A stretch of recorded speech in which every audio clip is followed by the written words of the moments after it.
Good evening. My name is Zach Broom. I serve as a pastor and parent in this community. I'm also a graduate of the Pine River Backus High School. I'm here tonight because of the serious incident that we're aware of that has shaken the confidence of many family members in our school and community. In September, multiple students reported that a teacher at the school made deeply inappropriate comments in class that were celebratory of the assassination and murder of Charlie Kirk. For a teacher to make a statement celebrating someone's death over political and religious differences violates every moral, ethical, and professional standard required of anyone entrusted with the care of students. As a parent and community member, I reached out directly to Superintendent John Clark to discuss the matter, but was given no meaningful information or clarity about what happened.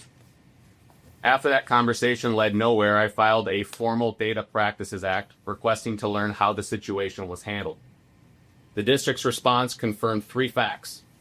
So first, a complaint about this alleged teacher does exist. Second, the investigation into that complaint is now closed. And third, it was closed without any public disciplinary action. This means there was an investigation, there were findings, and yet the district chose to close it with no public discipline.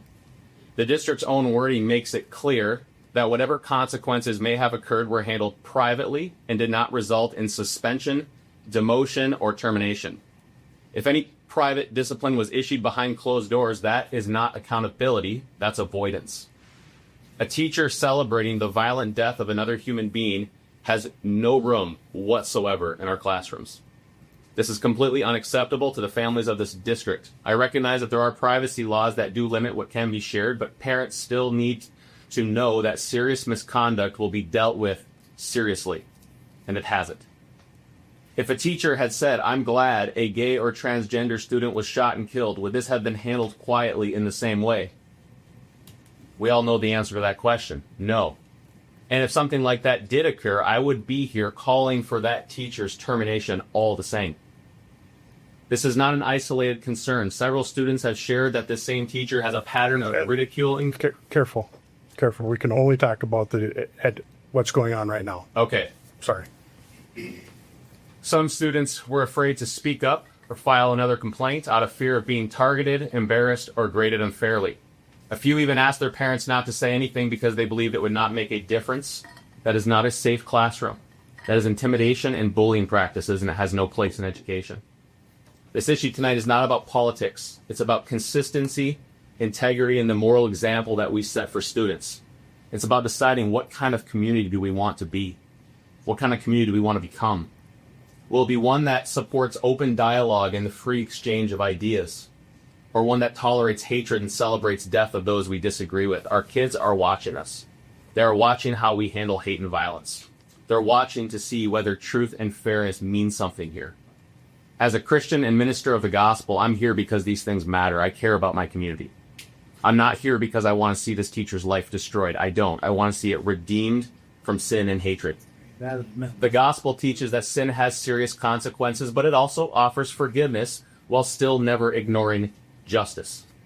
Christ did not rejoice in death. He overcame it on the cross so we can be forgiven and changed. I firmly believe that.